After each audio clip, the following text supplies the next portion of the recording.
Bom, hoje eu quero falar com você sobre o relacionamento entre o filho e o pai. Nós vimos que o maior desejo de Deus é ter uma família. E nós vemos na Bíblia essa realidade sendo esclarecida vez após vez, após vez, após vez. Deus quer uma família para si. E é isso que nós estamos olhando nesse módulo. Nós estamos vendo que a nossa adoração, ela depende muito da nossa filiação, de quanto nós conhecemos a nossa filiação. Então nós vemos que nós somos filhos de Deus. A primeira coisa que nós vimos na nossa primeira aula é que nós somos filhos de Deus. Deus nos fez a sua imagem e a sua semelhança. A segunda coisa que a gente viu é que Deus está edificando uma família para si. Deus está edificando filhos e filhas que são os seus herdeiros para darem perpetuidade aos planos dele aqui nessa terra. E eu quero ver com você hoje uma coisa importantíssima. Porque nós temos que identificar o modelo para que tudo isso aconteça. Antes de Deus criar o homem como seu filho, se você for lá em Lucas, na genealogia de Jesus, você vai ver que Adão era filho de Deus. Adão era tido como filho de Deus. Mas antes de Adão ser criado como filho, Deus, o Pai, já tinha um filho. E esse era Cristo. Deus, o Filho. E Ele é o padrão para a nossa filiação. Se nós queremos reconhecer a nossa filiação, nós temos que olhar para um padrão. Eu já falei para vocês, já dei um fundamento para dizer que vocês são filhos, que vocês são herdeiros, mas nós temos que agora voltar a nossa atenção para o padrão e modelo, que é Cristo. Então, o Pai, ele se revela no Filho. Olha só que interessante. O Pai, ele se revela no Filho. Mas o Filho tem o desejo de revelar o Pai. Você que está com a sua Bíblia, vamos abrir lá em Mateus capítulo 11, 27. Abra também em João 3, de 35 a 36. 1 João 2, 23 a 24. E João 5, de 19 a 26. Eu quero ler essas passagens com você agora. Vamos começar por Mateus, ok? Mateus 11, 27 vai dizer o seguinte. Você tem tudo isso aí na sua apostila, esses versos. Diz assim: tudo me foi entregue por meu Pai. Ninguém conhece o Filho, senão o Pai. E ninguém conhece o Pai, senão o Filho, e aquele a quem o Filho o quiser revelar. Interessantíssimo, porque há todo um processo de revelação da nossa filiação, há todo um processo de revelação do coração do Pai. E aqui em Mateus nós vemos que ninguém conhece o Pai, senão o Filho, e aquele a quem o Filho o quiser revelar. Deus se revela através do seu Filho. Deus se revela através dos seus filhos. Como é que o mundo vai conhecer que Deus é Pai? Através da nossa filiação, através da nossa postura como filhos de Deus. João 3, 35 a 36 diz assim: o Pai ama o Filho. Então pense em um Deus atemporal, pense em um Deus eterno. Antes de Deus criar o homem, Ele já amava. Deus é incondicional, gente. Ele não precisa criar o homem para se transformar em amor. Deus, antes de criar o homem, Ele já era amor. E Deus é o único ser que pode amar a si mesmo e não tem problema nenhum com isso. Esse é um atributo eterno de Deus. Deus é amor. Deus, antes da criação do homem, Ele amava o seu Filho, que é Deus. Então Ele chega para o seu Filho e diz: Filho, façamos o homem à nossa imagem. Deus é amor. O Pai ama ao Filho e todas as coisas tem confiado às suas mãos. Olha o padrão, nós estamos olhando para o padrão, Jesus, o Filho de Deus. Por isso, quem crê no Filho tem a vida eterna. E amados, João 17 vai dizer que a vida eterna é essa, que te conheçam a ti, o único Deus verdadeiro, e ao Filho a quem tu enviaste. Olha só como é que está tudo ligado na palavra. Por isso, quem crê no Filho consegue conhecer a Deus, porque o Filho revela o Pai. Quem crê no Filho tem a vida eterna. O que todavia se mantém rebelde contra o Filho, não verá a vida, mas sobre ele permanece a ira de Deus. 1 João 2, 23 a 24. Todo aquele que nega o Filho, esse não tem o Pai. Aquele que confessa o Filho tem igualmente o Pai. Permaneça em vós o que ouvistes desde o princípio. Se em vós permanecer o que desde o princípio ouvistes, também permanecereis vós no Filho e no Pai. Mais uma vez eu repito, o Pai se revela no Filho e o Filho revela ao Pai. João capítulo 5, verso 19 a 26. Então lhes falou Jesus: em verdade vos digo, que o Filho nada pode fazer de si mesmo, senão somente aquilo que vir o Pai, fazer o Pai. Porque tudo o que este fizer, o Filho também semelhantemente o faz. Porque o Pai ama ao Filho. Olha aí, o Pai ama ao Filho. Desde a eternidade, o Pai ama ao Filho. E lhe mostra tudo o que faz. E maiores obras do que estas lhe mostrará, para que vos maravilheis. Pois assim como o Pai ressuscita e vivifica os mortos, assim também o Filho vivifica aqueles a quem quer.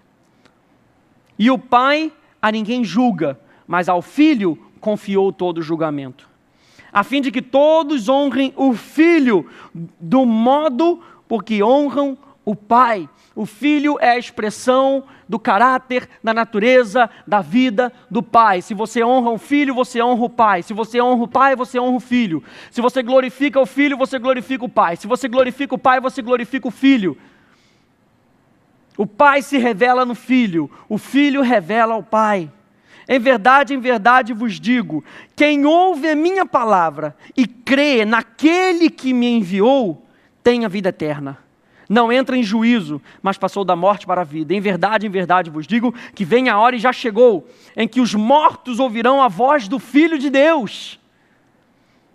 E os que a ouvirem, viverão. Jesus é o nosso padrão de filiação. Jesus é o nosso modelo de filho perfeito. Porque assim como o Pai tem a vida em si mesmo, também concedeu ao Filho ter vida em si mesmo. Vou repetir, o Pai se revela no Filho e o Filho revela ao Pai. Aqui dando um foco no relacionamento entre o Pai e o Filho, nós vemos que o Pai depende do Filho e entregou tudo a Ele. O Pai não age ou fala ou dá de si mesmo a parte do Filho. Olha só como é que o Pai ama tanto o Filho, que se Ele quiser se dar para nós, Ele coloca uma pessoa nesse relacionamento, um mediador, que vai ser o link entre você e Deus, Jesus Cristo, o único mediador entre os homens. Jesus diz, eu sou o caminho, a verdade e a vida, ninguém vem ao Pai senão por mim. Porque foi assim que o Pai escolheu, no relacionamento entre o Pai, entre Deus o Pai e Deus o Filho. O Pai exercita a sua soberania em comunhão com o Filho, o qual sanciona e revela a vontade do Pai.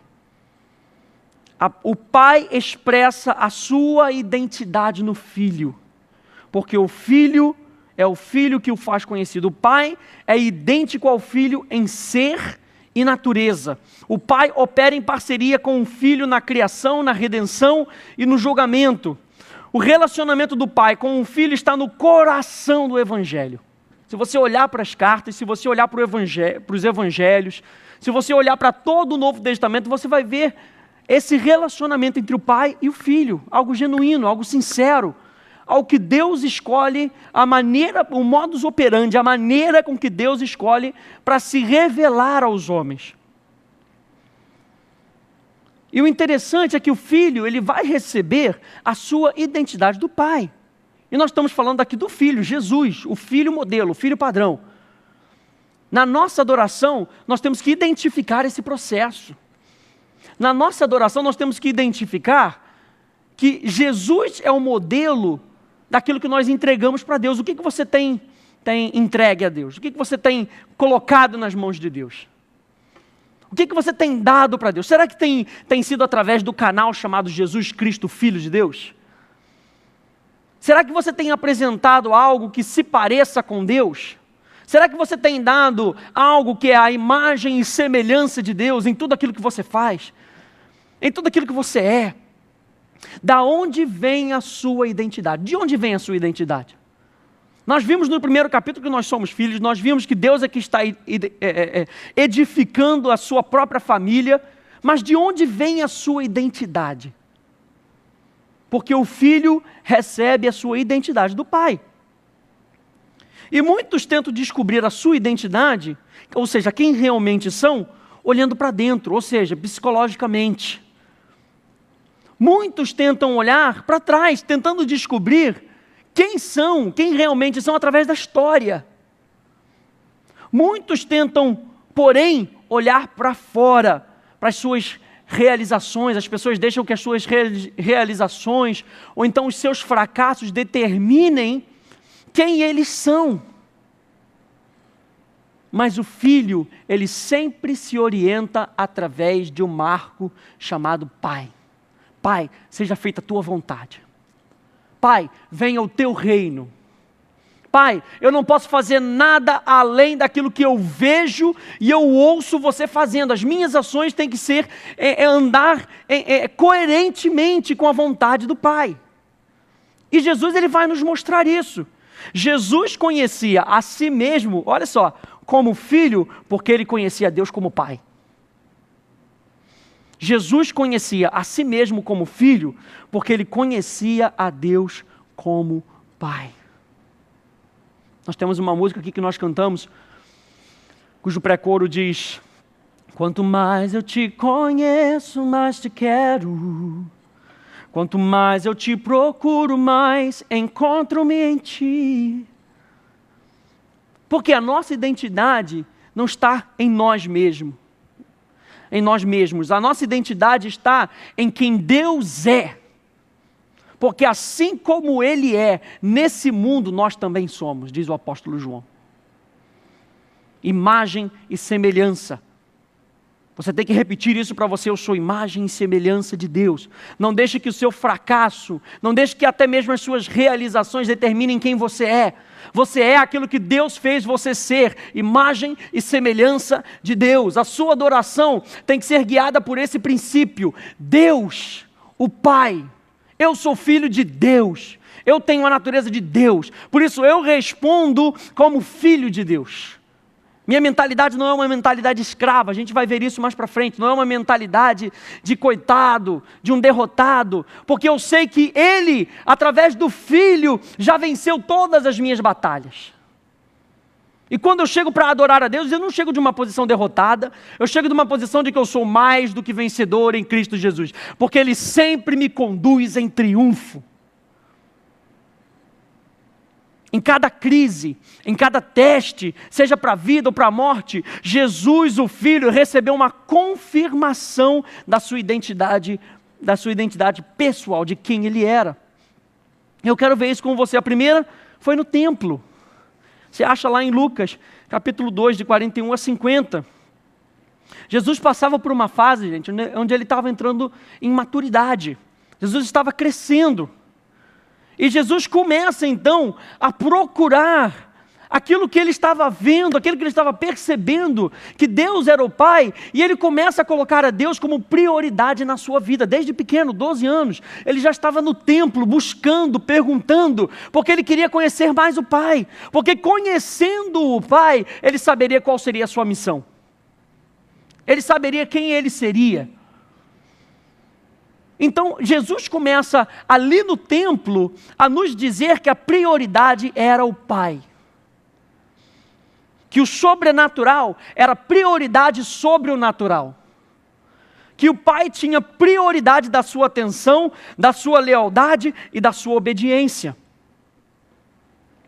E é interessante a gente ver que lá em Lucas 2,49, ou seja, as primeiras palavras registradas de Jesus, e Lucas 23,46, ou seja, as últimas palavras ali no Evangelho de Lucas, nós vemos que Jesus descreve o seu relacionamento com o Pai.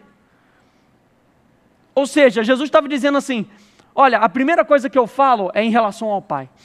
A última coisa que eu falo é em relação ao Pai. E tudo que está no meio, ele está guiado por essa revelação. O Pai como início e o Pai como fim da minha vida.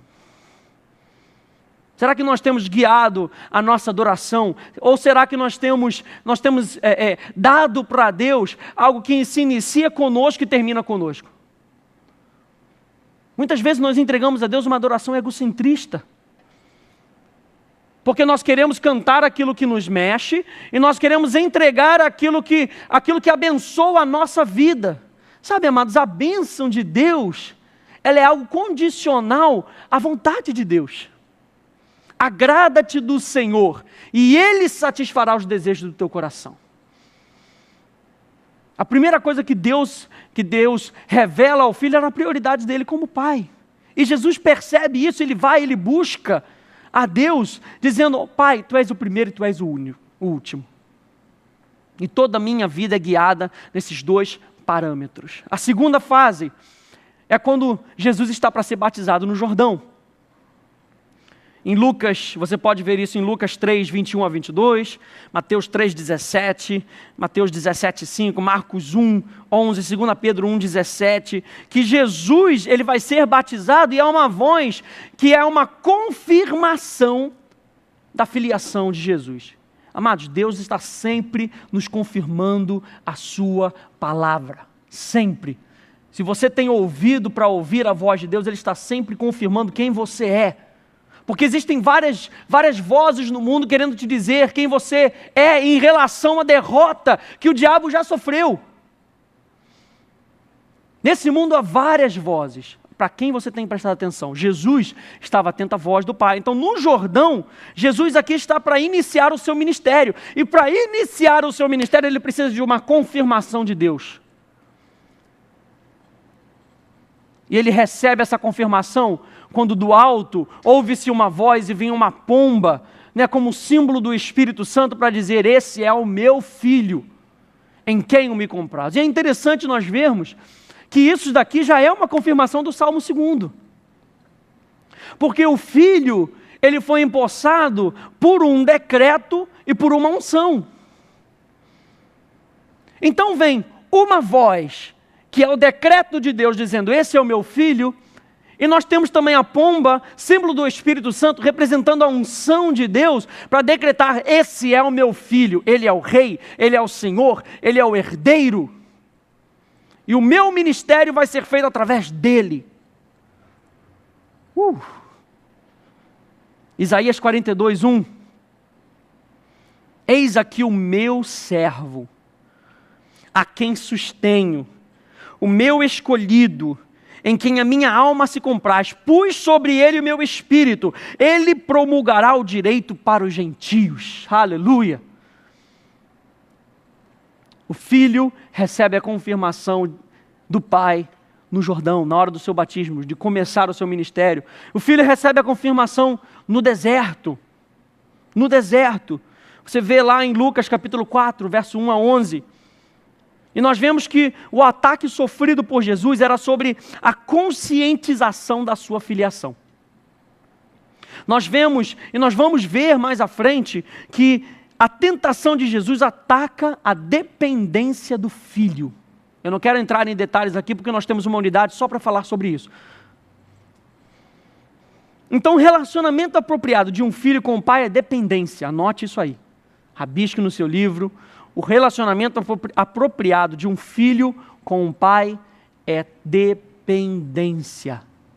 Dependência. Que é formada pela confiança e pela obediência. Pela fé e pela obediência. Jesus teve de passar por esse teste para que ele fosse aprovado. Ao vencer a tentação, Jesus vai para Nazaré certo de que o filho é obediente e que creu no que o seu pai falou. Até Jesus teve de passar por um teste. até Jesus. Ele pôde ir contra toda oposição, sabendo que o Pai estava com ele, que o Espírito está sobre ele e que por isso ele honrará tudo o que o Pai disser. Os testes que nós passamos são testes para nos confirmar, não para nos derrotar. Só é derrotado quem ouve a voz do ego, quem ouve a voz do diabo, porque Deus está constantemente falando conosco nos nossos testes. Jesus entrou no deserto guiado pelo Espírito, com o Espírito, constantemente ouvindo a voz do Espírito.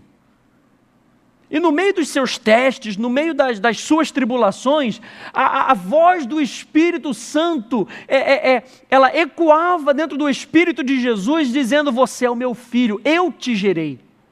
Eu te sustento. Se eu te gerei, sou eu quem vai te sustentar.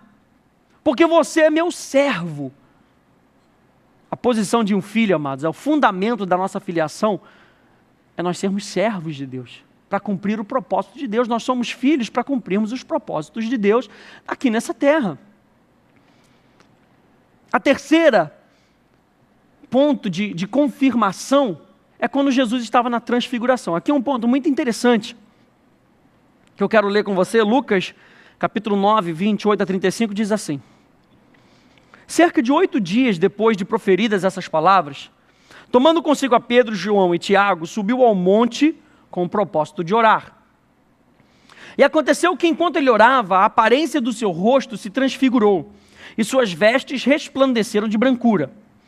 Eis que 2 varões falavam com ele, Moisés e Elias, os quais apareceram em glória e falavam de sua partida, que ele estava para cumprir em Jerusalém.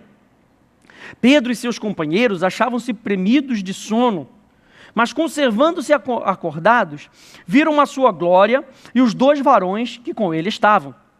Ao se retirarem de Jesus, disse-lhe Pedro: mestre, bom é estarmos aqui. Então façamos 3 tendas, uma será tua, outra de Moisés e outra de Elias, não sabendo, porém, o que dizia. Enquanto assim falava, veio uma nuvem e os envolveu, e encheram-se de medo ao entrarem na nuvem. E dela veio, mais uma vez, uma voz, dizendo: esse é o meu filho, o meu eleito, a ele ouvi. Então, primeiro nós vemos ali Moisés e Elias, a lei e os profetas, falando com Jesus. E você pode ver várias passagens na Bíblia que confirmam que essa é uma certificação da filiação de Jesus. Lucas 24, 44, diz, lá no finalzinho, diz assim: importava que se cumprisse tudo o que de mim está escrito na lei de Moisés, nos profetas, e Lucas leva aqui a um outro patamar para os salmos. 3 dimensões: a lei de Moisés, os profetas e os salmos, tudo falando a respeito do Filho, Jesus. João 1,45, Felipe encontrou a Natanael e disse-lhe: achamos aquele de quem Moisés escreveu na lei e a quem se referiram os profetas, Jesus, o Nazareno, filho de José. Leia depois Atos 28, 23 e Romanos 3, 21. Vamos ler Romanos 3, 21, mas agora sem lei. Se manifestou a justiça de Deus, testemunhada pela lei e pelos profetas. Mas o interessante aqui é você notar que no Jordão, Deus, o Pai, vira para o Filho e fala: esse é o meu Filho amado em quem eu me comprazo. Mas nesse lugar aqui em particular, Jesus, o Pai diz o seguinte: ele é o meu eleito, a ele ouvi. Nós vimos isso em Isaías 42, 1, que Deus chama o seu eleito de meu servo, a quem sustenho, o meu escolhido, em quem a minha alma se compraz. Então, naquele momento, Deus estava confirmando Isaías 42, 1. Pela palavra profética de Isaías, apontando para Jesus, Jesus ali sabia que ele era servo. E os seus discípulos que estavam ali com ele, Pedro, Tiago e João, agora recebiam a confirmação mais do que nunca, porque eles também ouviram a voz, sabendo que Jesus era o eleito e que eles deviam ouvir a Jesus. Jesus era o eleito, ele aceitou a missão de Deus. Ele não julgou como usurpação o ser igual a Deus. Antes, a si mesmo se esvaziou, assumindo a forma de servo, a essência de servo, a natureza de servo. Tornando-se em semelhança de homens e reconhecido em figura humana, a si mesmo se humilhou, tornando-se obediente. Ele se tornou obediente para cumprir a visão de Deus, para cumprir o chamado de Deus. E Deus então pode dizer para ele, porque ele é meu servo obediente, a ele ouvi. Por causa disso, a ele ouvi. Mais uma vez a confirmação de que Jesus era o Filho de Deus. Jesus no jardim também recebeu uma confirmação. E nós temos que estar atento.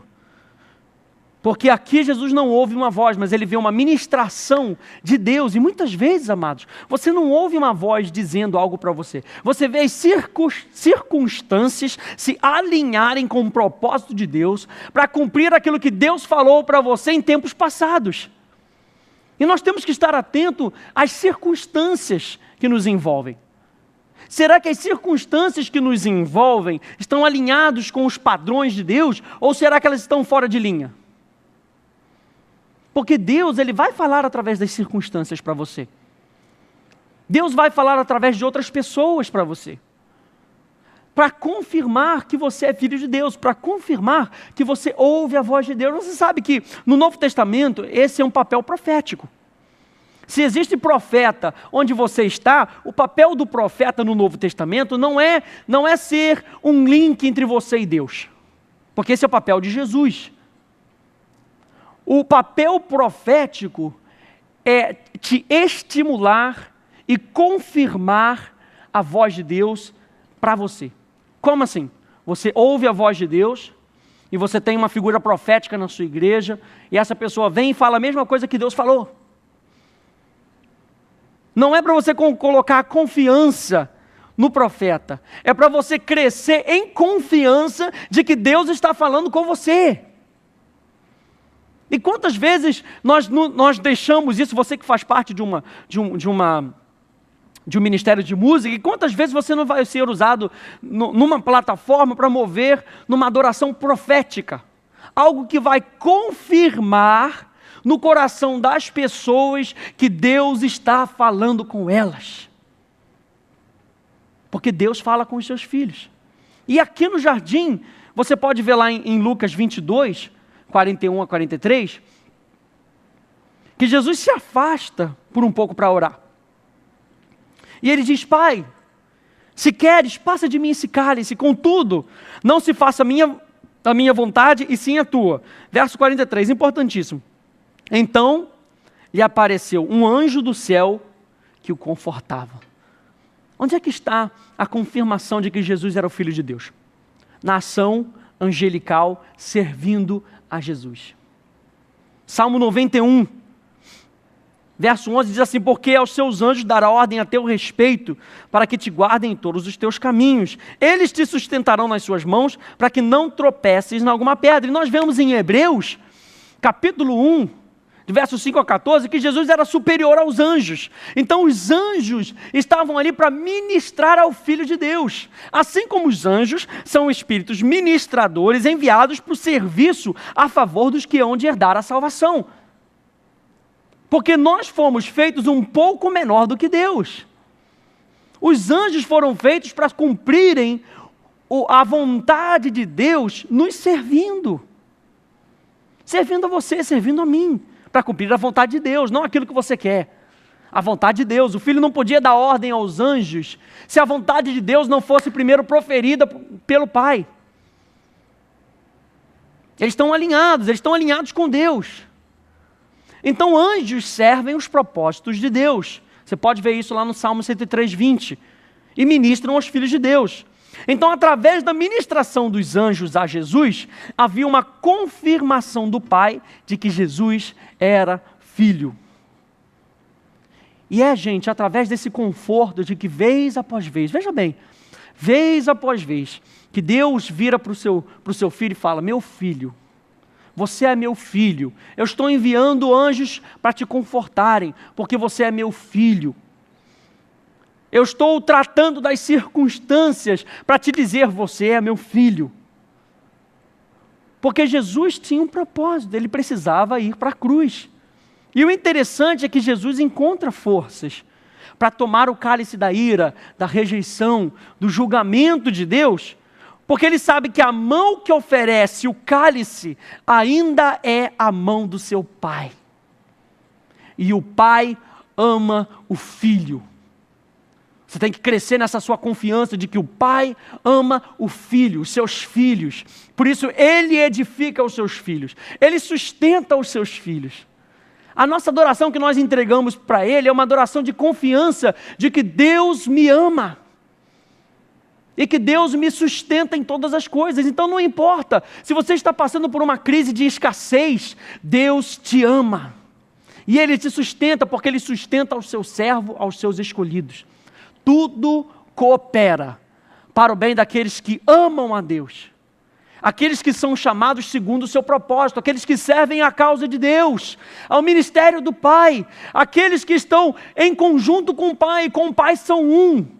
Tudo coopera para o bem daqueles que amam a Deus. Tudo coopera para o bem daqueles que respondem ao amor de Deus. Porque Deus inicia o processo, Ele inicia, Ele é a fonte. Ele fala: olha, eu amo você. E quando você começa a andar respondendo a Deus, da forma que Ele te amou, ou seja, a resposta é no mesmo nível. Se Deus te amou, então o que eu preciso fazer? Responder. A nossa adoração é a nossa resposta ao amor de Deus. A nossa adoração é a nossa resposta aos planos de Deus. A nossa adoração é a resposta aos propósitos de Deus, ao ministério do Pai. Bote isso no seu coração. E Jesus é um modelo para isso. Então Jesus na cruz, Ele vai para a cruz e por um tempo o Pai tem que se afastar, porque Jesus estava recebendo ali o pecado. Jesus não poderia pegar o pecado do mundo e ficar na presença de Deus, porque aquele que é nascido de Deus não peca. Então Jesus naquele momento, ele assume uma natureza decaída, e ele se afasta do Pai, e ele vira para o Pai: Pai, por que você está se afastando? Eu creio que aquilo ali foi uma pergunta retórica, porque ele sabia. Ele sabia que ele teria que receber o pecado do mundo. Ele sabia que Deus não podia estar onde o pecado está. Mas mesmo assim, veja lá Lucas 23, 34, contudo Jesus dizia: Pai, perdoa-lhes, porque não sabem o que fazem. Naquele momento de agonia, Jesus sabia que Deus era o seu Pai, e que ele estava bebendo do cálice da ira, mas a mão que entregava o cálice da ira era a mão amorosa de Deus, o Pai. Verso 46, Jesus clamou em alta voz: Pai, nas tuas mãos entrego o meu espírito. E dito isso, expirou. Jesus sabia. Tudo que Deus faz é para cumprir um propósito. Deus quer você fortalecido. Deus quer você crescendo. Deus quer você amadurecendo, para que a sua resposta em tempos de crise seja essa como a de Jesus: Pai, meu Pai. A certeza da filiação de Jesus o faria passar por aqueles momentos sem duvidar. Mais uma vez eu vou ler para você: a certeza da filiação de Jesus o faria passar por aqueles momentos sem duvidar de que o Pai está no controle. A nossa adoração revela isso, gente. A nossa adoração revela isso. Ele é o autor da vida. Ele é o Senhor do nosso futuro.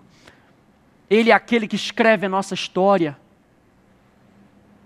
Você é parte integrante dessa novela, desse filme, que Deus já escreveu como vai começar, como ele vai se desenvolver e como vai terminar.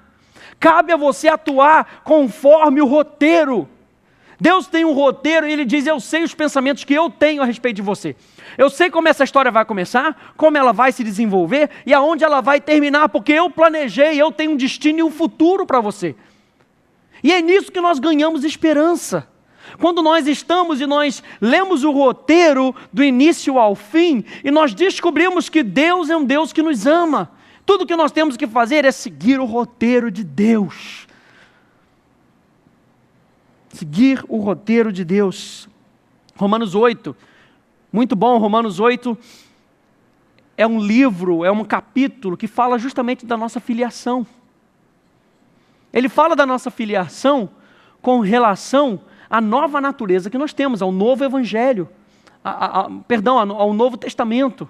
A ação do Espírito Santo em nós, testificando no nosso coração de que nós somos filhos de Deus.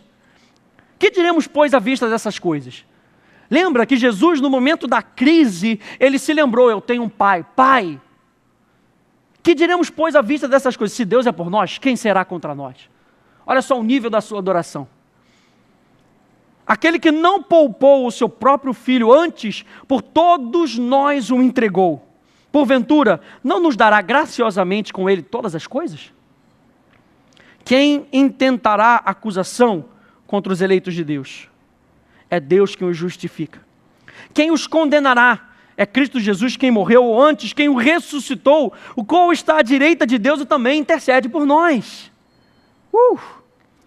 Quem nos separará do amor de Cristo? Será tribulação, ou angústia, ou perseguição, ou fome, ou nudez, ou perigo, ou espada, como está escrito: por amor de ti, somos entregues à morte o dia todo. Fomos considerados como ovelhas para o matadouro. Em todas essas coisas, porém, somos mais do que vencedores por meio daquele que nos amou. O Pai ama o Filho. O Pai ama o Filho. O Filho revela o amor do Pai, para que nós possamos receber esse amor incondicional, esse amor extravagante, esse amor apaixonado de Deus pela sua criação. Façamos o homem à nossa imagem, à nossa semelhança, depositemos nele a nossa essência, o nosso espírito, o nosso caráter. Vamos dar a ele o nosso nome. Aqueles que são chamados segundo o nome dele, somos nós, o povo de Deus. Porque eu estou bem certo, diz Paulo, de que nem a morte, nem a vida, nem os anjos, nem os principados, nem as coisas do presente, nem do porvir, nem os poderes, nem a altura, nem profundidade, nem sequer outra criatura poderá separar-nos do amor de Deus que está em Cristo Jesus. Gente, o Filho, ele é totalmente dependente do Pai. Totalmente dependente do Pai. O Filho depende do Pai, porque é o Pai quem revela o Filho e o faz conhecido. Do mesmo modo que é o Filho que faz o Pai conhecido e o revela aos outros. O Filho depende do Pai, porque é o Pai quem dá testemunho do Filho e glorifica o Filho. E é interessante nós vemos nesse relacionamento entre o Pai e o Filho, o fato de que os evangelhos de Mateus e João, eles tendem a atribuir ao Pai a obra de levar as pessoas a um reconhecimento e confissão do ministério e pessoa de Jesus. Ou seja, é o Pai quem vai revelar a pessoa de Jesus. Enquanto que no restante do Novo Testamento, essa função é dada ao Espírito Santo. E aí nós vemos a correlação entre o Pai, o Filho e o Espírito para poder revelar os propósitos de Deus através de você. Através da sua vida para os outros. Porque a nossa adoração, o nosso relacionamento com Deus, a nossa resposta para Deus, ela serve de testemunha para os homens. Como é que os homens vão ver Deus? Através da sua vida, através da minha vida, através daquilo que você fala, através daquilo que você escolhe, através daquilo que você vê, através das suas decisões, de como você se comporta em tempos de crise. Mateus 11, 27, tudo me foi entregue por meu Pai. Ninguém conhece o Filho, senão o Pai. E ninguém conhece o Pai, senão o Filho e aquele a quem o Filho o quiser revelar. Mateus 16, 17. Então Jesus lhe afirmou: bem-aventurado és, Simão Barjonas, porque não foi carne e sangue que te revelaram, mas meu Pai que está nos céus. E nós vemos em 1 Coríntios 12, 3, que diz que ninguém pode dizer que Jesus é o Senhor se não for através de quem? Do Espírito Santo. Então o Pai revela a Pedro, olha, Jesus é o Senhor, Ele é o Cristo. E você vê lá em Atos que essa é a pregação de Pedro, Jesus é Cristo e Senhor. Jesus é aquele a quem Davi profetizou. Ele confirma ali o Salmo 2. E em em Coríntios, em 1 Coríntios, Paulo diz que essa é uma ação do Espírito Santo. Então Jesus opera e Ele é dependente do Espírito para cumprir as coisas do Pai. E é assim que nós devemos ser. Lembra que nós estamos falando sobre o relacionamento do filho com o pai. Ele é o filho padrão. Como é que ele opera? Como é que ele age? Como é que ele fala? Ele é dependente do pai.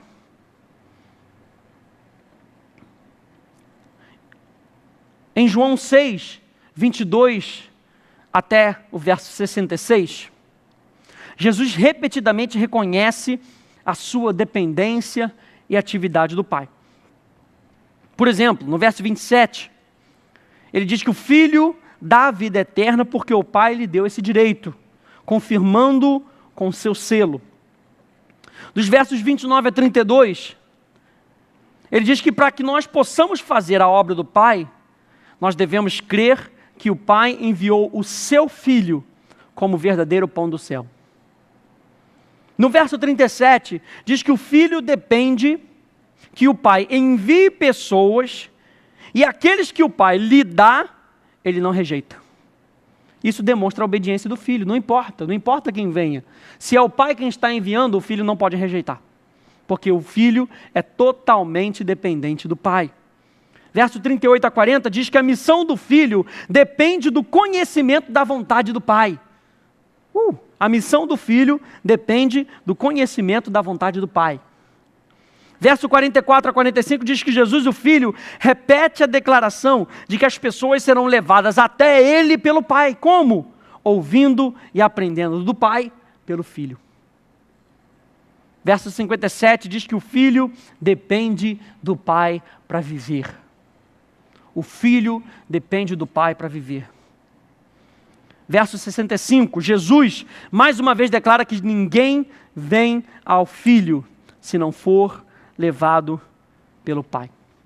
E mais um ponto para a gente terminar, nós vemos que o Filho, ele não só é dependente do Pai, perdão, mas ele se submete ao Pai. O Filho se submete ao Pai. A vontade do Pai é executada através do Filho como seu agente. E toda a ação do Filho depende e é determinada pelo Pai. Toda a ação do Filho depende e é determinada pelo Pai. O Filho não pode fazer nada se ele não ouvir, se ele não vir o Pai fazendo. Jesus, ele nunca toma liberdades ou desobedece. Jesus, como Filho, ele nunca inicia ou inova. Jesus, ele sempre discerne e segue a vontade do Pai. Isso é claro que não limita a espontaneidade e liberdade do Filho. Mas essa submissão, veja bem, essa submissão é a fonte da liberdade, porque o Filho só responde ao que acontece dentro do contexto do seu relacionamento com o Pai. Submissão.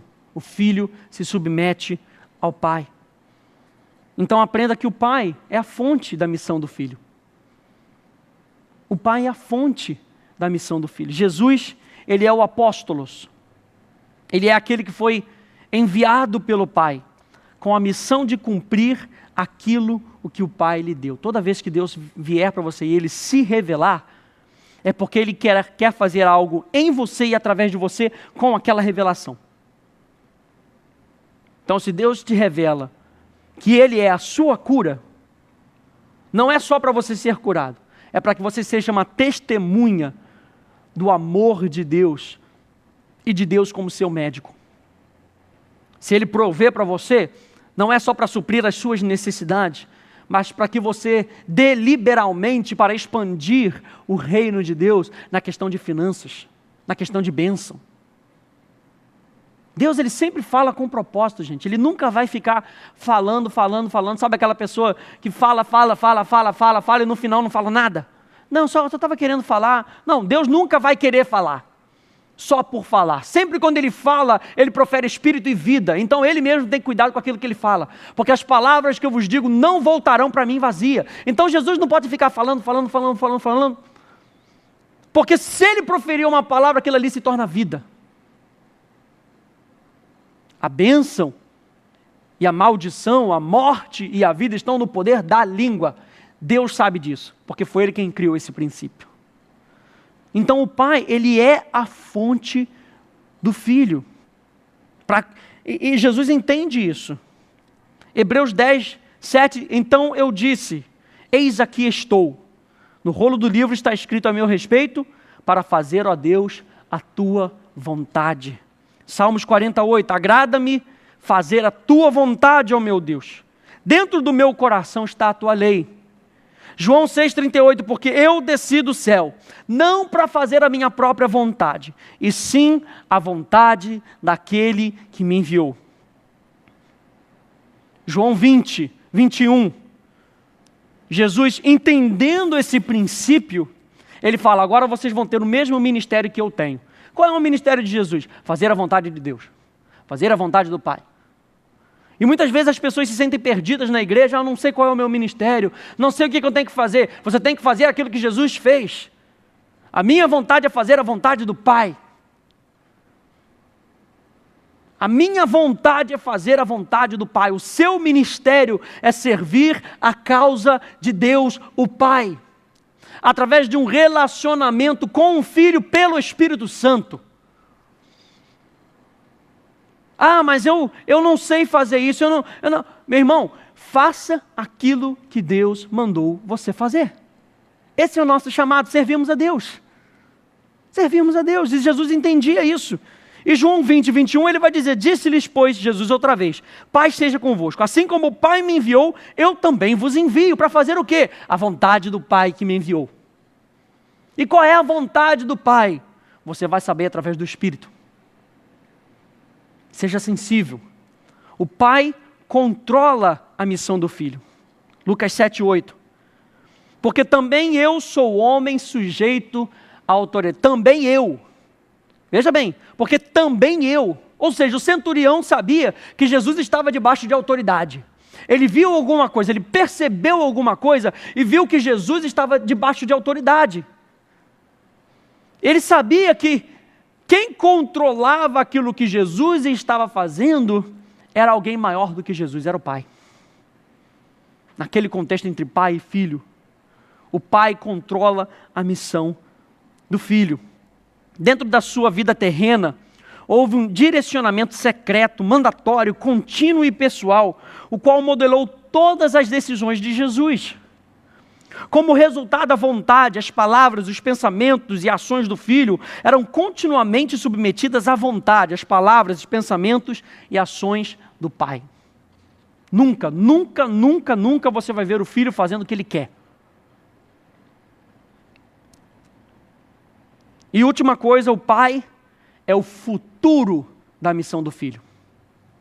O Pai é a fonte, o Pai controla, o Pai é o futuro. O Pai é a fonte, o Pai controla, o Pai é o futuro. Tudo vem dele, é através dele e é para ele. 1 Coríntios 15, 28. Quando, porém, todas as coisas lhe estiverem sujeitas, então o próprio Filho também se sujeitará àquele que todas as coisas lhe sujeitou, para que Deus seja tudo em todos.